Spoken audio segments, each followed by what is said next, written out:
মাংস ছাড়া কি কাবাব বানানো সম্ভব নয়? কে বলেছে সম্ভব নয়? আমি আপনাদেরকে আজকে বানিয়েছি মাংস ছাড়াই জালি কাবাব। আর এটা খেতে অনেক মজা। তবে বলবো না এটা মাংসের কাবাবের চেয়েও অনেক মজা। তবে বিকেলের নাস্তা হিসেবে এটা কিন্তু অনেক বেশি মজার একটা নাস্তা।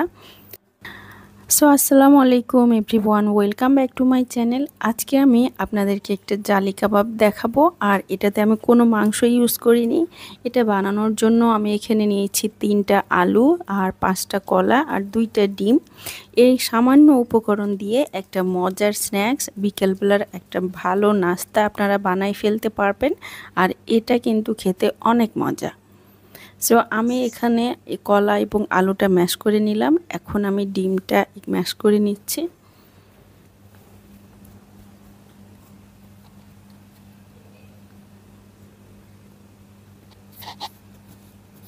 সব কিছু একসাথে আমি এখন মেখে নিব।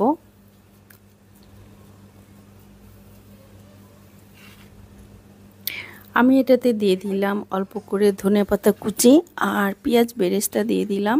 এটাতে পেঁয়াজ বেরেস্তাটাই মজা লাগে আমার কাছে কাঁচা পেঁয়াজের চাইতে। তবে আপনারা চাইলে কাঁচা পেঁয়াজও ইউজ করতে পারেন, তবে 2 রকম ইউজ করবেন। আর দিয়ে দিলাম আমি ভাজা মরিচ। আর এখানে একটা নুডলসের মশলা দিয়ে দিলাম। আর দিয়ে দিলাম এটা রাঁধুনির গরুর মাংসের মশলার একটু, এটা 1 চা চামচ মতো দিয়েছি। অল্প দিয়ে দিলাম লবণ। আর দিয়ে দিলাম 1 টেবিল চামচ মতো কর্নফ্লাওয়ার, এটা বাইন্ডিংসে কাজ করবে। এখন আমি সব কিছু উপকরণ একসাথে আমি মেখে নিব। কাবাবটা বানানো কিন্তু খুবই ইজি, আর বিকেলবেলা চট করে এটা বানাই ফেলতে পারবেন। আমি দিয়ে দিলাম মরিচ কুচি, কাঁচা মরিচ কুচি কিছুটা দিলাম, কাঁচা মরিচের ফ্লেভারটা ভালো লাগে।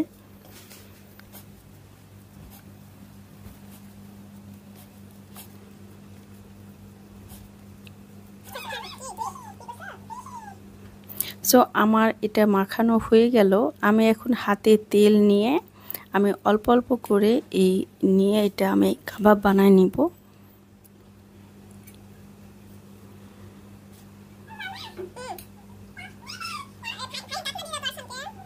আমার এই কয়েকটা উপকরণে অনেকগুলো কাবাব হয়েছিল। আর এটা আপনারা বিকেলবেলার নাস্তা শুধু না, এটা আপনারা ভাতের সাথে পোলাওয়ের সাথেও খেতে পারেন। এটা খেতে অনেক মজা লাগে। সো এতগুলো হয়েছে আমার কাবাব। এখন আমি এটা ডিমে চুবিয়ে, যেহেতু এটা জালি কাবাব, জালি কাবাবে ডিমে চুবিয়ে ডাইরেক্ট তেলে ভাজতে হয়। আর তেলে দেওয়ার সময় কিন্তু কাবাবের সাথে ডিমটা কিছুটা অংশ নিয়ে নেবেন, তারপর তেলে দিবেন।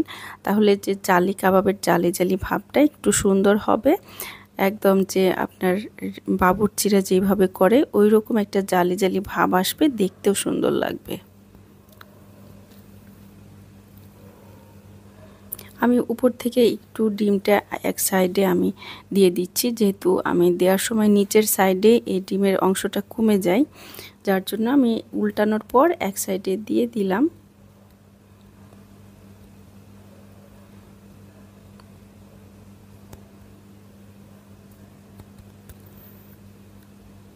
আমার কাবাবগুলো অলমোস্ট হয়ে গিয়েছে। আমি এখন এইগুলোকে তুলে নিব। এইভাবে আমি সবগুলোই একসাথে ভেজে নিয়েছি, বিকজ এটা আমি সন্ধ্যাবেলার নাস্তা এবং রাতের খাবারের সময়ও এটা দিব। এই জন্য সবগুলো কাবাব আমি একসাথে ভেজে নিলাম। সো একটু আপনাদেরকে সার্ভ করে দেখাচ্ছি।